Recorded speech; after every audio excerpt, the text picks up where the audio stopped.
My name is Darlene, 59 years old, and I never expected to be raising my granddaughter Lily at this stage of my life. When my beautiful daughter Amanda died from childbirth complications 15 years ago, her husband Gregory abandoned their baby girl on my doorstep with a heartless note. Now, after all these years of silence, he suddenly wants custody. What he does not know is that I have been preparing for this moment, gathering evidence that will make him wish he had never stepped into that courtroom. If you want to hear how justice finally caught up with him, hit that subscribe button and let me know where you are watching from. This story might take a while, but I promise the ending is worth it. I was just 44 when I became both a grandmother and sole guardian of my infant granddaughter Lily. Before that life-changing moment, I had been a dedicated nurse at Providence Portland Medical Center for over 20 years, looking forward to eventually retiring and maybe doing some traveling. Life had already thrown me one major curveball when my husband Robert died of a sudden heart attack when our daughter Amanda was just 12 years old. His death devastated us both, but it also forged an unbreakable bond between Amanda and me as we learned to navigate life together. Amanda was my miracle child. After years of trying to conceive and several miscarriages, she came into our lives when I was 31, perfect in every way, with her bright blue eyes and strawberry blonde curls. Robert and I cherished every moment with her. After Robert died, raising Amanda became my sole purpose. We had our difficult patches during her teenage years, but nothing out of the ordinary. She went through a rebellious phase at 16, staying out past curfew and hanging out with kids I did not particularly approve of, but her inherent goodness always shone through. Even during her most difficult teenage moments, she maintained her straight-A grades and volunteered at the local animal shelter every weekend. Amanda always had a nurturing spirit, so it came as no surprise when she decided to follow in my footsteps and become a nurse. She specialized in pediatrics because she adored children and had a special way with them that could calm even the most distressed child. I could not have been prouder when she graduated from nursing school at the top of her class. She secured a position at the same hospital where I worked, though in a different department. We often met for lunch in the cafeteria, and those moments remain some of my most treasured memories. Amanda was 27 when she met Gregory Jackson. He had recently been hired as a hospital administrator, and they met during a staff meeting. She called me that very evening, bubbling with excitement about the handsome new administrator with the perfect smile and confident demeanor. From the beginning, something about Gregory made me uneasy. He was charming, certainly, and well-educated with an MBA from a prestigious university. But there was something calculated about his charm, as if he had practiced it in front of a mirror. The first time Amanda brought him to dinner at my home, I noticed how he subtly directed the conversation back to himself whenever it veered away.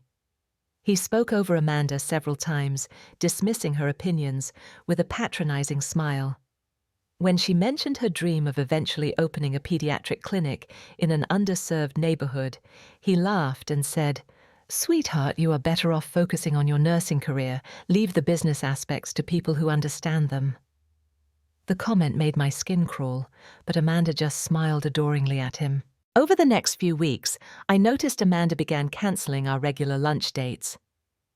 "Gregory and I have plans," she would say, or "Gregory thinks I should attend this seminar." "Gregory thinks Gregory says Gregory wants" became common phrases in her vocabulary. Her circle of friends, once vibrant and diverse, gradually narrowed until it seemed Gregory was her primary social connection. When I gently expressed my concerns, Amanda accused me of being overprotective and not wanting her to be happy. Less than 6 months after they met, Amanda called me ecstatic to announce their engagement. I tried to suggest they might consider a longer engagement to truly get to know each other, but Amanda was not interested in caution. "When you know, Mom," she said with the absolute certainty of someone in love.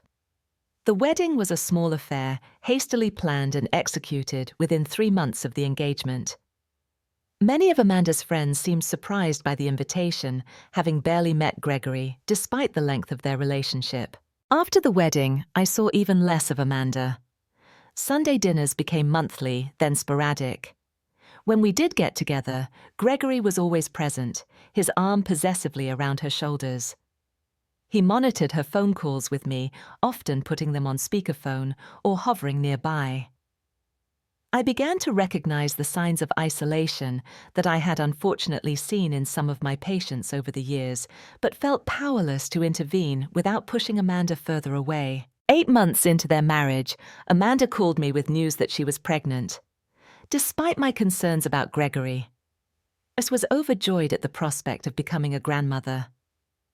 During her pregnancy, Amanda seemed to find reasons to visit me more often sometimes without Gregory. During these visits, she would relax visibly, becoming more like her old self. She confided that Gregory had been stressed about finances and the impending responsibility of parenthood, which explained his increasing irritability. The baby shower I hosted for Amanda became one of our last truly happy moments together. Gregory did not attend, claiming a work emergency, which allowed Amanda to fully enjoy the celebration with her friends, many of whom she had not seen in months. We decorated the nursery together the following weekend, painting the walls a soft mint green and assembling the white crib Robert had built for Amanda decades earlier.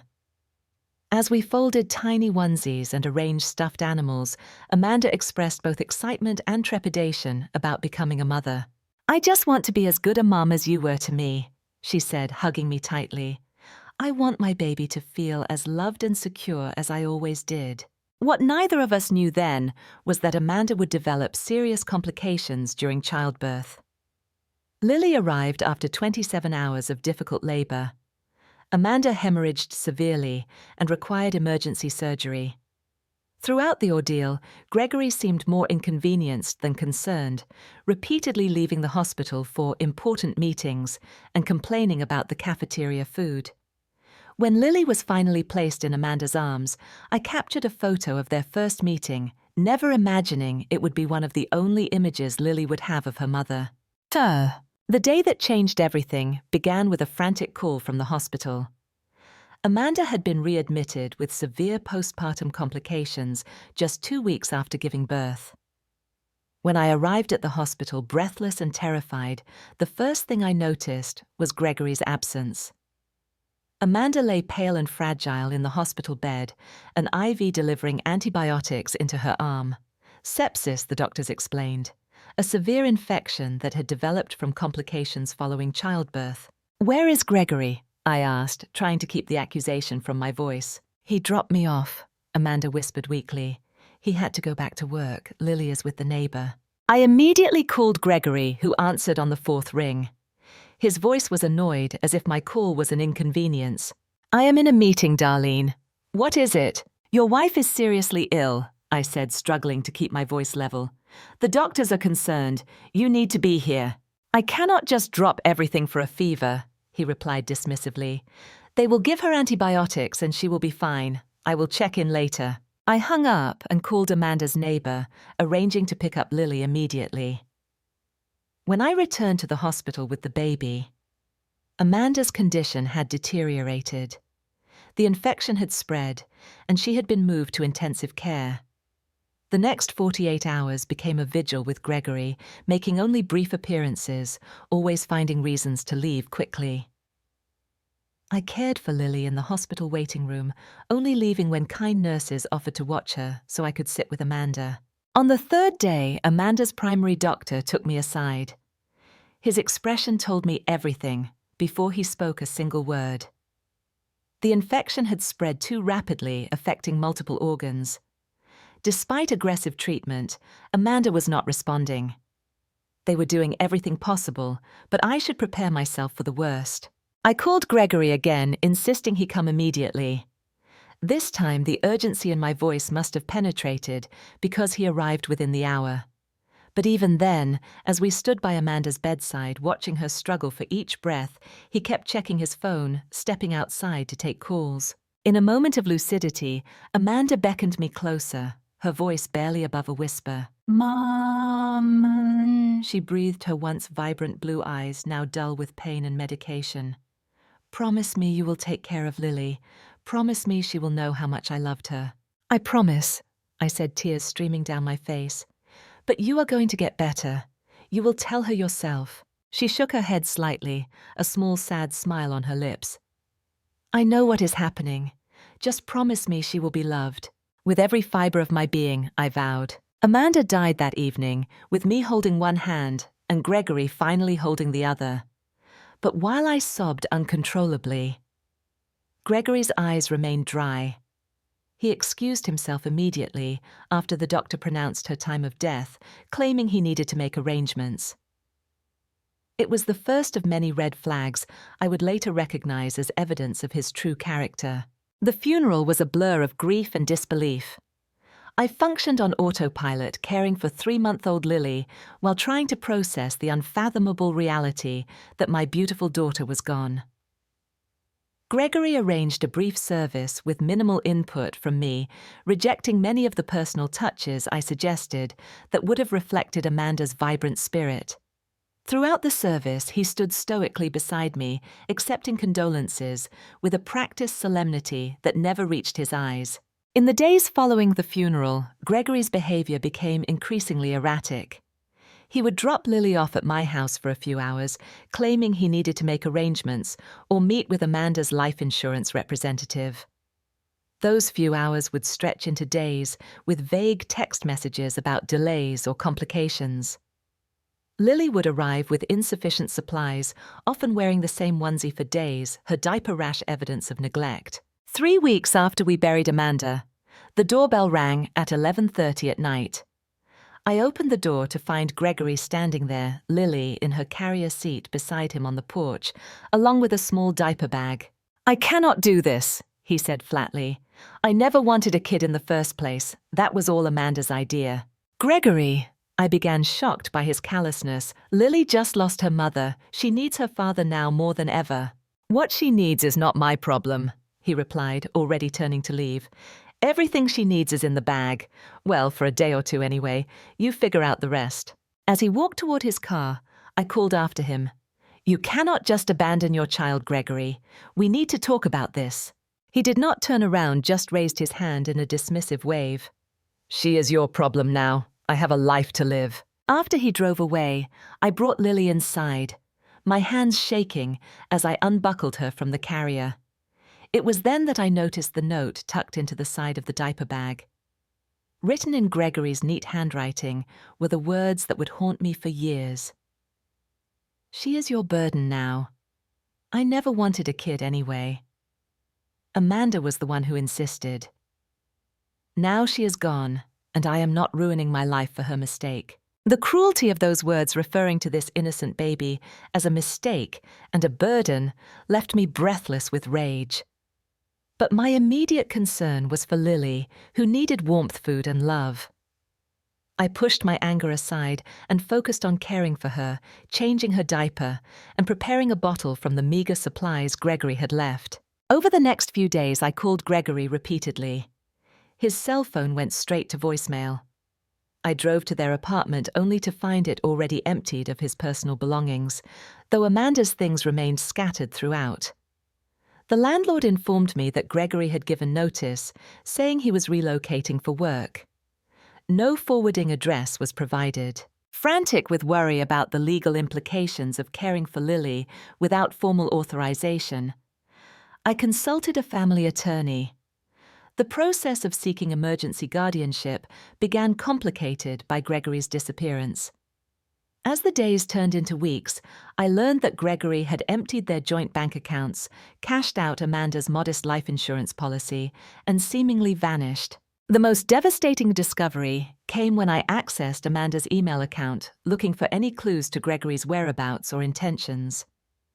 There I found emails indicating that Gregory had been having an affair for months before Amanda's death. The correspondence revealed plans to leave Amanda after using her health insurance for an elective surgery his mistress needed. The betrayal ran so deep that I collapsed into tears, holding Lily close, as I grieved anew for my daughter's broken heart. With no word from Gregory and no way to contact him, I settled into the unexpected role of raising my granddaughter, determined to honor the promise I had made to Amanda in her final moments. Lily would be loved even if the man who should have protected her had callously discarded her like an unwanted possession. The months following Gregory's disappearance were some of the most challenging of my life. At 44, I had been planning for eventual retirement, not for raising an infant. My first priority was securing legal guardianship of Lily. The family court judge granted me emergency temporary custody given the circumstances of abandonment, but explained that for permanent arrangements, efforts would need to be made to locate Gregory and either obtain his consent or formally terminate his parental rights. The legal process was expensive and emotionally draining. I hired a private investigator with money I could ill afford to spare, but Gregory had covered his tracks well. The PI discovered he had moved out of state almost immediately after leaving Lily with me, but the trail went cold after that. I placed legal notices in newspapers in several states where he might have connections, all to no avail. It seemed Gregory had no interest in being found.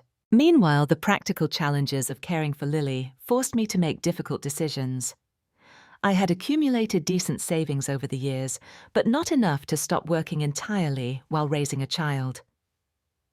After much consideration, I approached my supervisor at the hospital about reducing my hours. She was sympathetic, having known and loved Amanda, but hospital policy made part-time arrangements difficult in my position. After exploring all options, I made the heart-wrenching decision to take early retirement, accepting a significantly reduced pension to have the time Lily needed. Our financial situation became precarious almost immediately. My reduced pension barely covered our basic needs. I sold my car and bought an older, more economical model.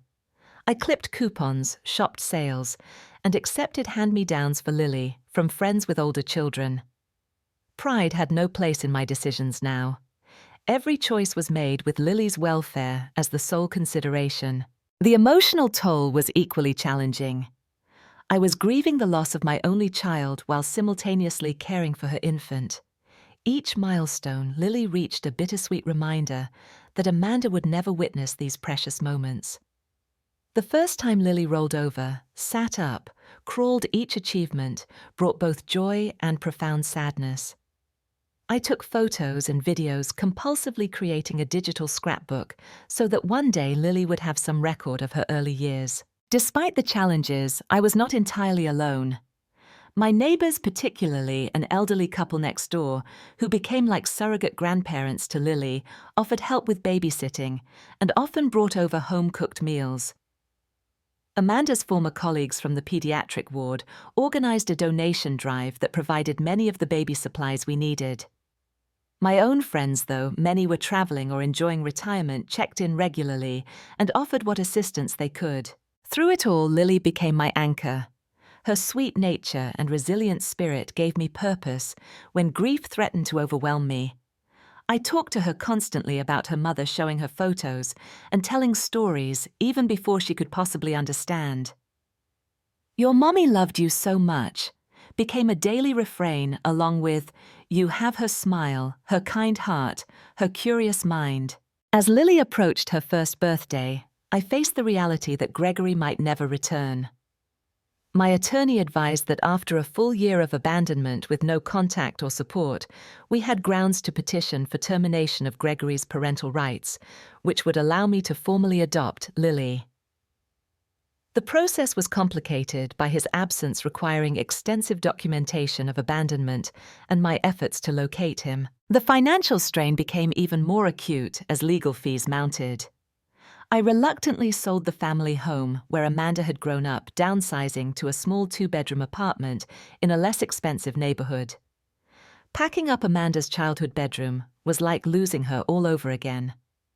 But I carefully preserved special items for Lily, including the quilt Robert and I had made while waiting for Amanda to be born. Through it all, I kept meticulous records, copies of every legal notice. Logs of phone calls attempting to reach Gregory, receipts for the private investigator, and most importantly, the original note he had left with Lily. My attorney advised this documentation could be crucial if Gregory ever contested custody, though she assured me this was unlikely, given the complete abandonment. Lily's first birthday was a modest celebration with our small circle of supporters. I made a simple cake, and we sang to her, though she was more interested in smashing frosting than appreciating the milestone. That evening, after she had fallen asleep, I sat in the rocking chair beside her crib and allowed myself to truly feel all that had happened over the past year: the devastating loss, the betrayal, the financial hardship, but also the unexpected joy this small person had brought into my life. "We are going to be okay, my sweet girl," I whispered to her sleeping form.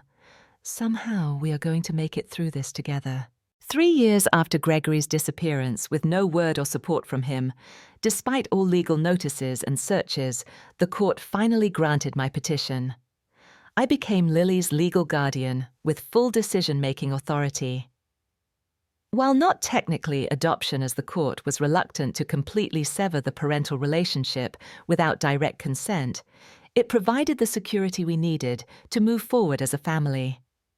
The judge noted that if Gregory ever returned, he would face significant legal hurdles to re-establish any parental rights, given the documented abandonment. That night, I updated the growing collection of letters I was writing for Lily to read when she was older. "Today, the court recognized what we already know," I wrote, "that we are a family bound by love and commitment, if not by conventional definitions. Your mother would be so proud of the little person you are becoming, and I promise to continue doing everything in my power to give you the life she would have wanted for you." 5 years passed in a blur of preschool playdates and precious moments that helped heal my broken heart. Lily started kindergarten, a bright, curious child with her mother's strawberry blonde curls and kind disposition. I worked part-time as a home health nurse, scheduling my patients around Lily's school hours to minimize our need for childcare.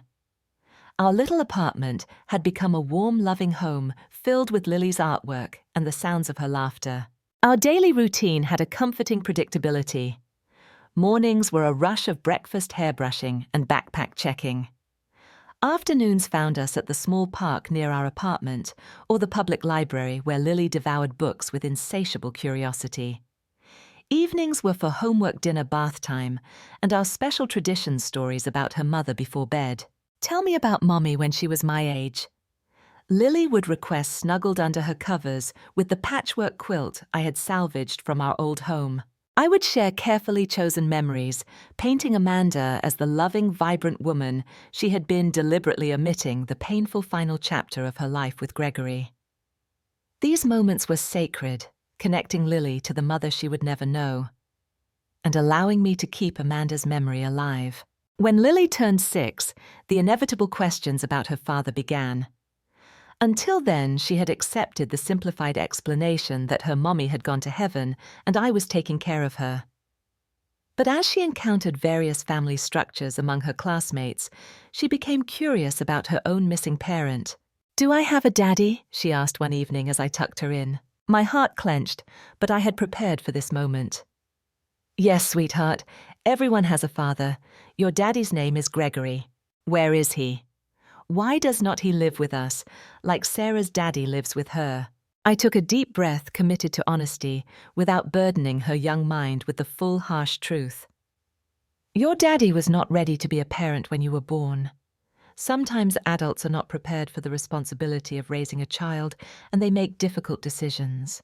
"Did he not like me?" Her voice was small, vulnerable. "Oh, Lily." I gathered her into my arms. "That had nothing to do with you. You were just a tiny baby. His decision was about his own life and his own problems, not about anything wrong with you. Some people are not ready to be parents, no matter how wonderful the child is." This seemed to satisfy her temporarily, though I knew there would be more questions as she grew older. I consulted a child psychologist who advised continuing with age-appropriate honesty, acknowledging Lily's feelings without vilifying Gregory, despite how difficult that was for me. As Lily progressed through elementary school, she developed a passion for science that reminded me powerfully of Amanda.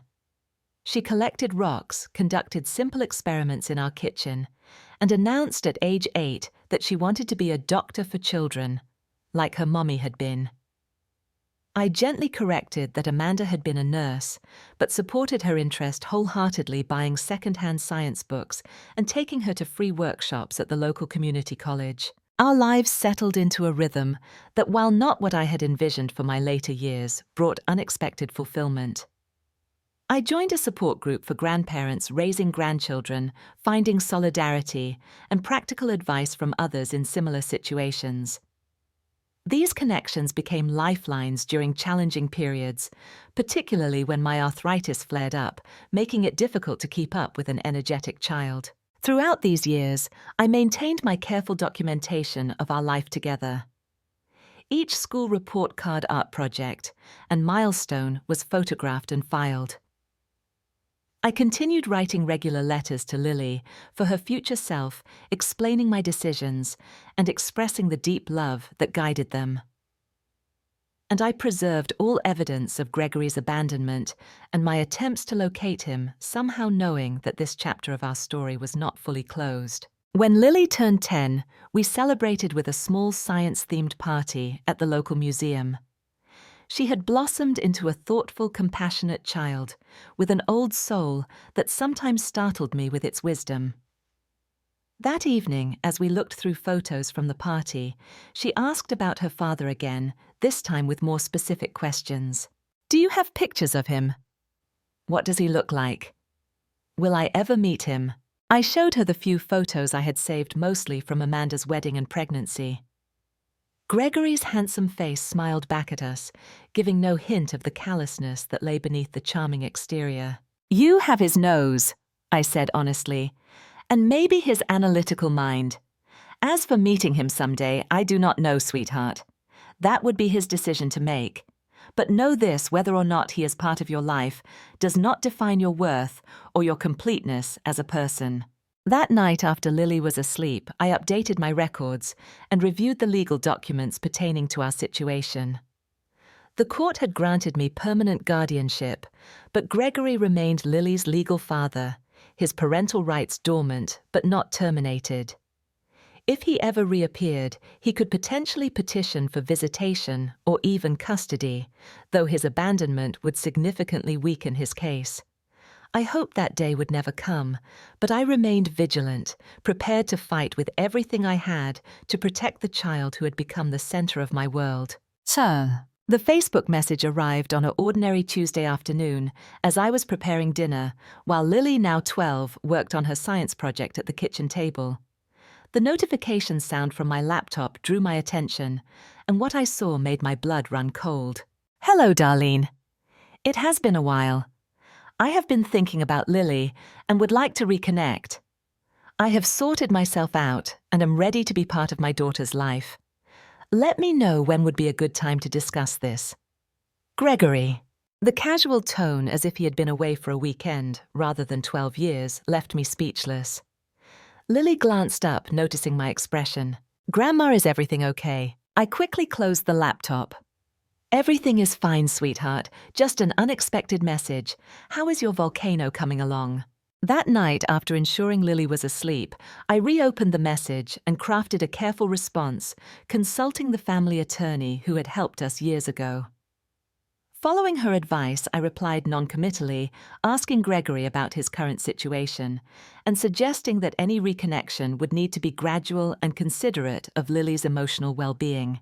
His response came quickly, with a carefully curated version of the past 12 years. He had remarried, had 2 young children with his new wife, and had established a successful healthcare consulting business in Seattle. He attached a photo of himself with his picture, perfect family. His arm around an attractive blonde woman with 2 small boys in coordinating outfits standing in front of them.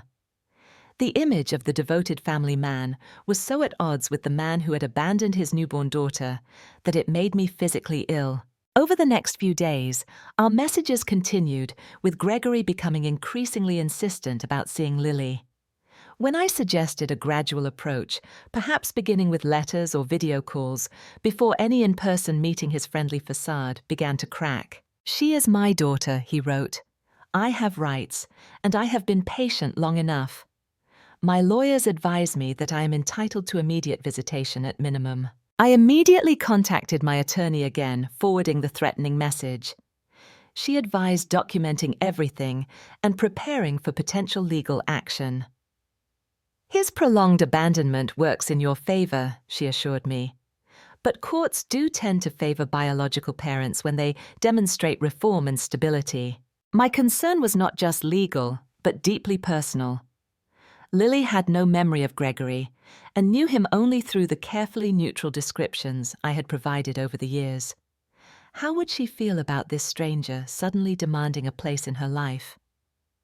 When I gently broached the subject, her reaction was a mixture of curiosity and anxiety. "He wants to meet me now. After all this time." Her young face clouded with confusion. Why did not he want to know me before? "People change, sweetheart," I said, choosing my words carefully. "Sometimes they realize they have made mistakes and want to make amends. But you should know that you are not obligated to meet him if you are not comfortable with the idea." "Do I have to, Grandma?" "No, not right away," I assured her. "Any relationship would need to develop slowly on your terms." When I conveyed Lily's hesitation to Gregory, suggesting a counselor-guided approach to introduction, his response was immediate and harsh. "You have poisoned her against me. This is parental alienation, and my attorneys will address it appropriately." Within weeks, a certified letter arrived containing a formal demand for visitation rights, followed shortly by court summons. Gregory was not only seeking visitation, but full residential custody, claiming that as Lily's biological father, he was her rightful guardian now that he was in a position to fulfill his parental duties. The documents painted me as an interfering mother-in-law who had deliberately prevented contact between father and daughter.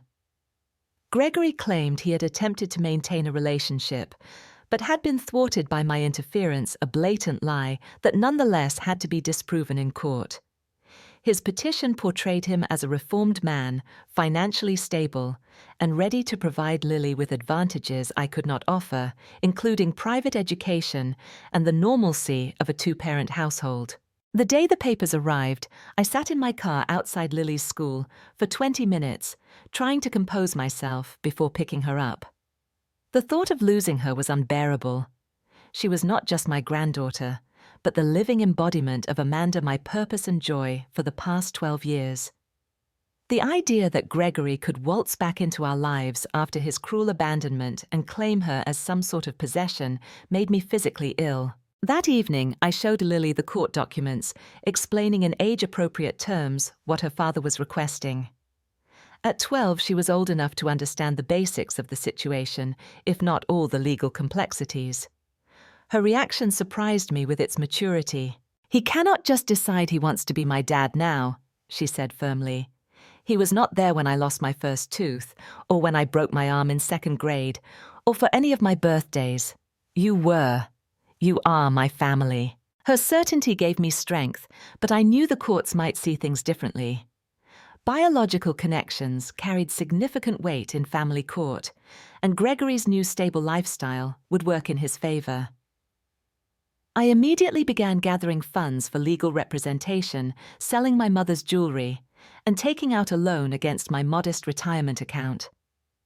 This would be the fight of my life, and I would spare no resource to keep my promise to Amanda. My attorney, Sarah Goldstein, specialized in grandparent rights cases.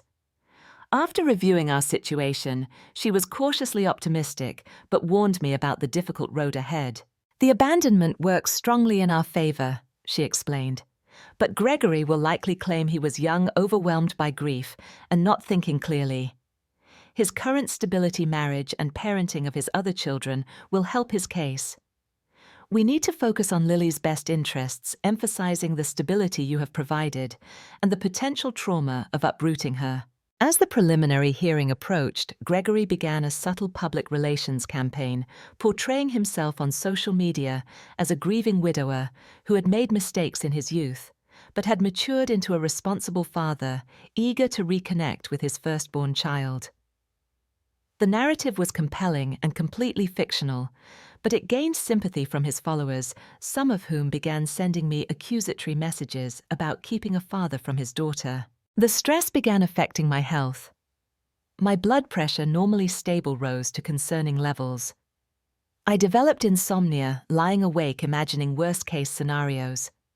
But I could not afford to falter now. Lily needed me to be strong, to fight for her security and well-being with every resource at my disposal. "We will get through this together," I promised her one night as I tucked her in. "No matter what happens in court, no one can change the fact that we are family in all the ways that truly matter." She hugged me tightly, this precious child who had become my world. "I know, Grandma, and I am not going anywhere. Not if I can help it." As the court date loomed closer, I focused on gathering evidence of our stable, loving home life, while Sarah worked on documenting Gregory's abandonment. What we did not know then was that Gregory's past contained even more secrets than we imagined, secrets that would ultimately prove decisive in the battle to come. Third, the preliminary hearing took place on a rainy Tuesday morning. I wore my best dress, a conservative navy blue, that I hoped conveyed stability and respectability. Lily, who had begged to attend despite my reservations, sat beside me in a proper skirt and blouse, looking older than her 12 years, with her hair pulled back in a neat ponytail. Gregory sat across the aisle with his attorney, a sleek, expensive-looking woman from a prestigious Seattle law firm. His wife had not accompanied him, though he prominently displayed photos of his happy family among the evidence of his suitability as a parent. The judge, an older woman with silver-streaked hair and penetrating eyes, reviewed the initial petitions with a neutral expression that revealed nothing of her thoughts. Gregory's attorney presented first, painting a heartbreaking picture of a young widower overwhelmed by grief and unprepared for single parenthood. "My client made a terrible mistake in his youth, Your Honor," she argued smoothly. Devastated by his wife's unexpected death and struggling with postpartum depression himself, a condition we now know affects fathers as well as mothers. He made the painful decision to leave his daughter with her maternal grandmother temporarily while he sought treatment and stability. I gripped the table edge so hard my knuckles turned white, fighting the urge to shout out the truth about the callous note and emptied bank accounts. Sarah placed a restraining hand on my arm, silently urging patience. "Over the years," the attorney continued, "Mr. Jackson rebuilt his life, obtained therapy, established a successful career, and created a stable home environment. He has demonstrated his parenting capabilities with his 2 sons, ages 4 and 6, and now wishes to extend that loving home to include his daughter Lily, who has been denied the opportunity to know her father and half-brothers." When Gregory took the stand, he was the picture of reformed responsibility in his tailored suit and conservative tie. He spoke with apparent emotion about his deep regret over his past actions and his constant thoughts of the daughter he had left behind. "Not a day has gone by that I have not thought of Lily," he claimed, his voice breaking for dramatic effect. "I kept track of her from afar, not wanting to disrupt the stability she had with her grandmother until I could offer her the home she deserves."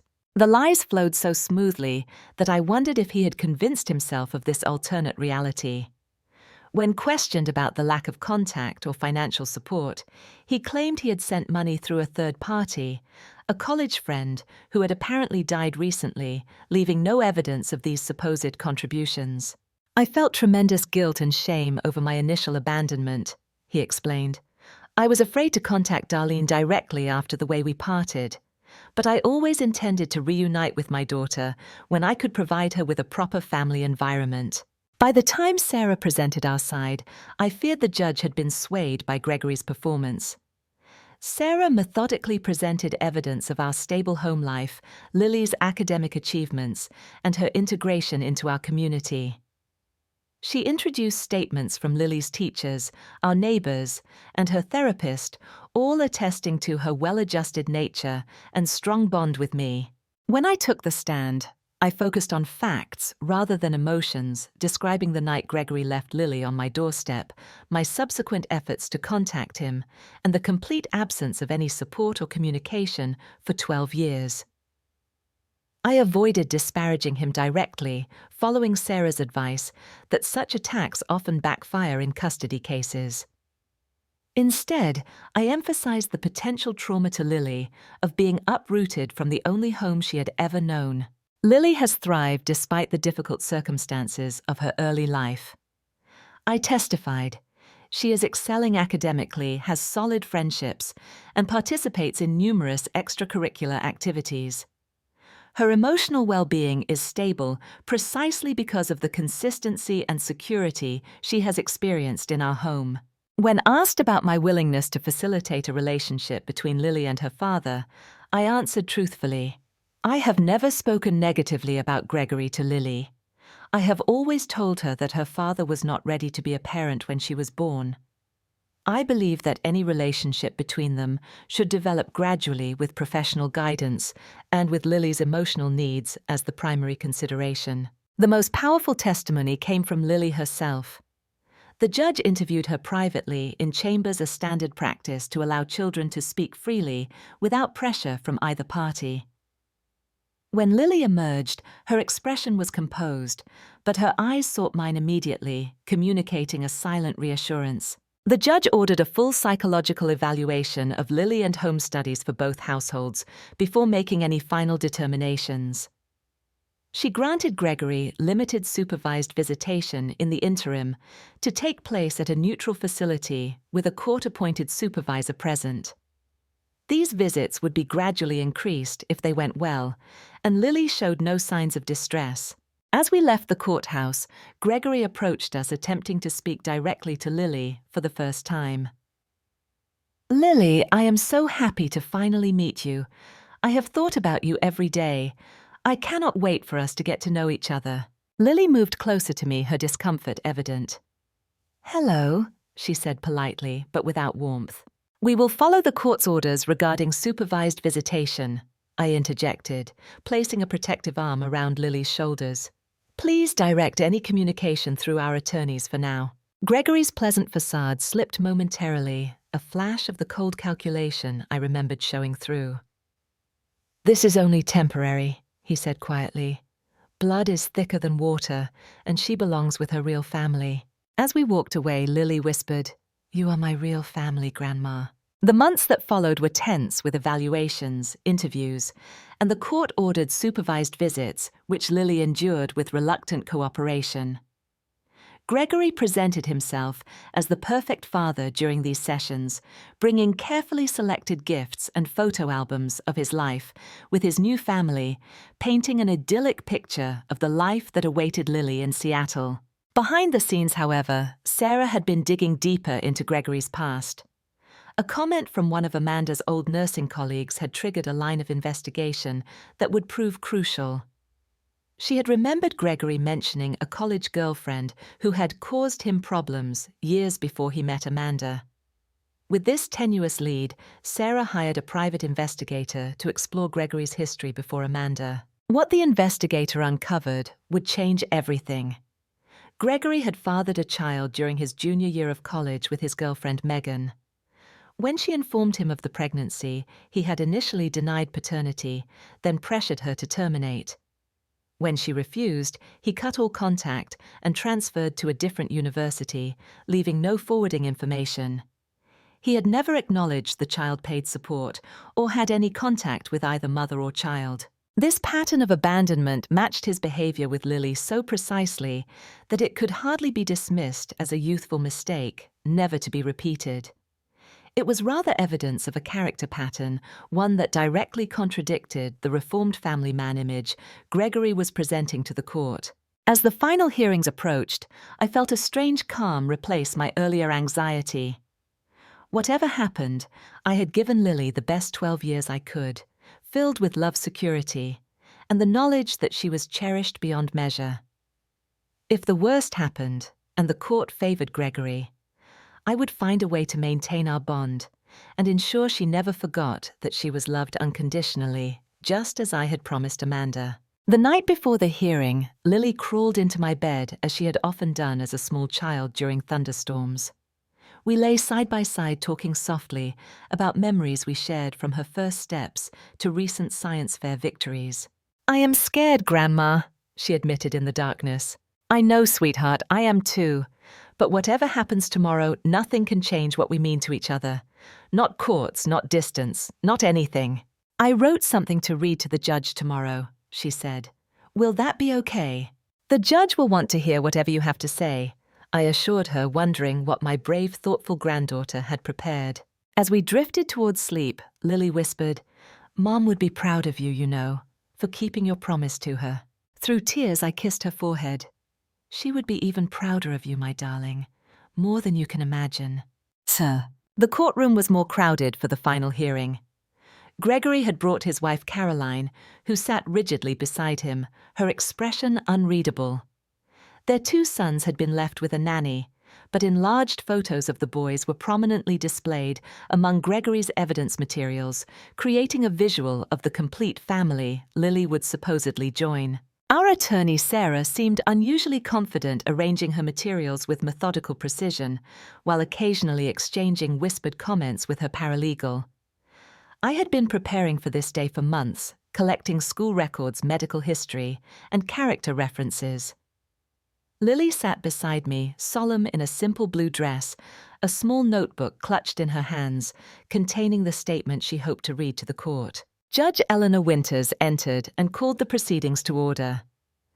Now, in our 3rd appearance before her, I had come to respect her thoroughness and impartiality, though I still could not gauge which way she might rule.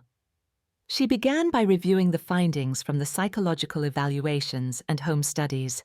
The court-appointed psychologist reports that Lily Parker is a well-adjusted, academically successful child with strong attachments to her community, and particularly to her grandmother, Darlene Parker, who has been her primary caregiver since infancy, Judge Winters noted. While the psychologist indicates that Lily shows normal curiosity about her biological father, she also expresses significant anxiety about the prospect of changing her living arrangement. Gregory shifted impatiently in his seat as the judge continued. The home study of this Parker residence indicates a modest but stable environment with appropriate accommodations for a child of Lily's age, while the Jackson residence in Seattle offers more extensive material advantages, including private bedroom recreational facilities and proximity to highly rated private schools.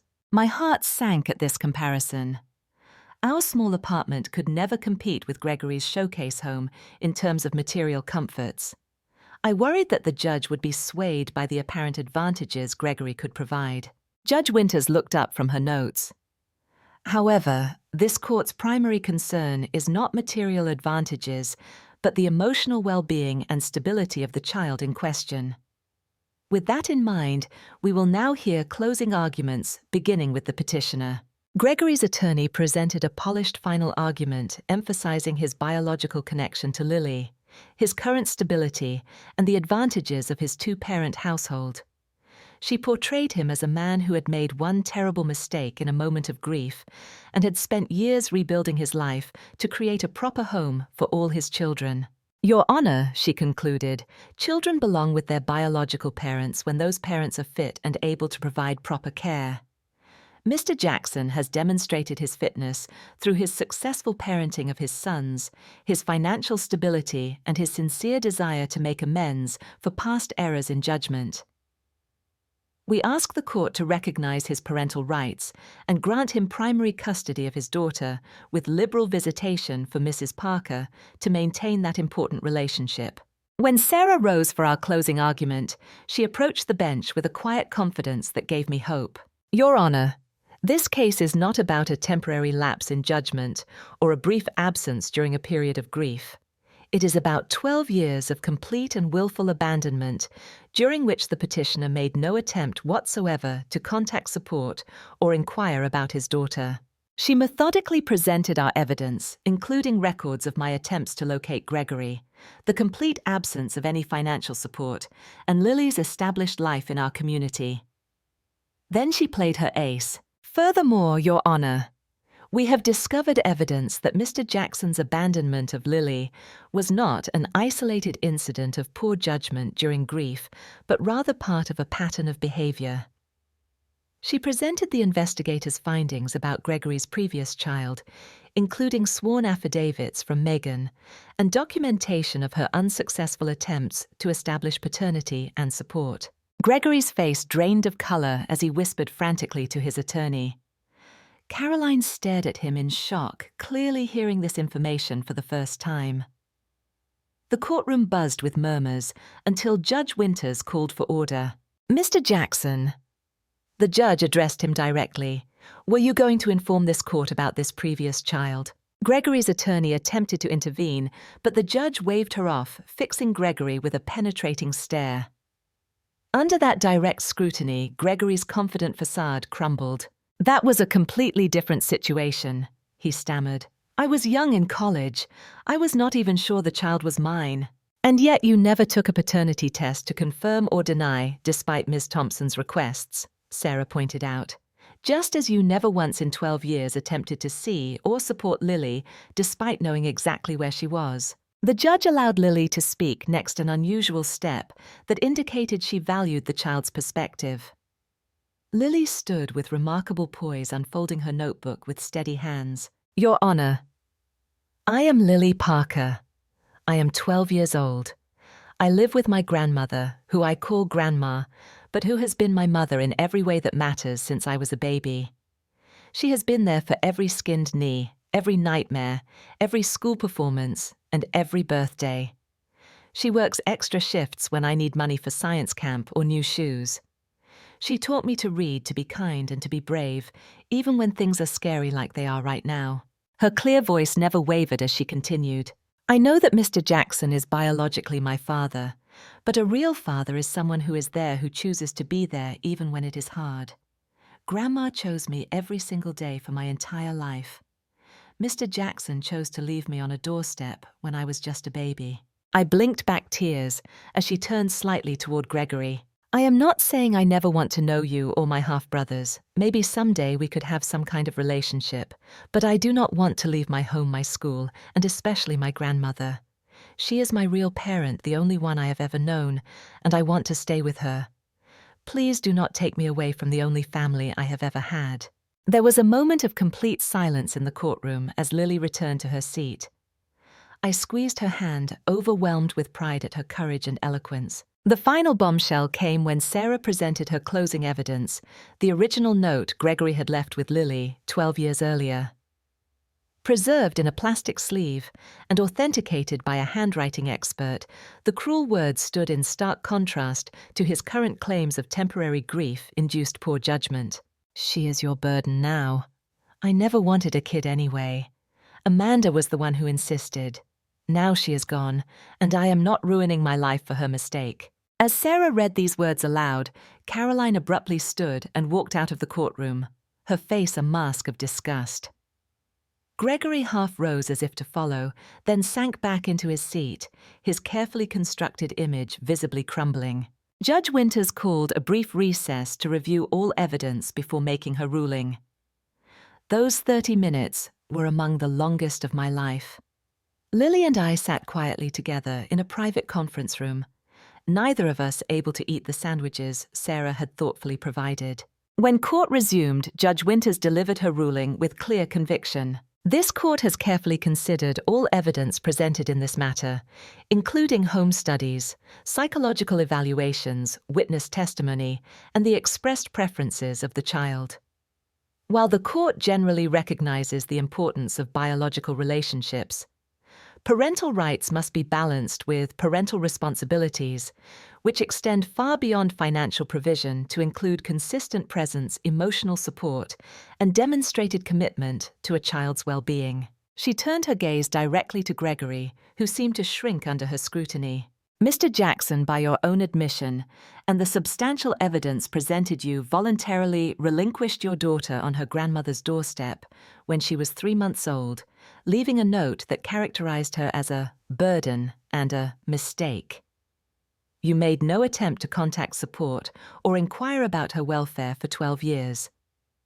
This does not constitute a temporary lapse in judgment, but a sustained pattern of abandonment that has now been shown to be consistent with previous behavior regarding another child. Gregory stared at the table, unable to meet her eyes. Furthermore, the judge continued, you appear before this court not out of genuine remorse or desire for relationship, but with an entitled demand for custody that shows little regard for the psychological impact such a disruption would have on the child you claim to care about.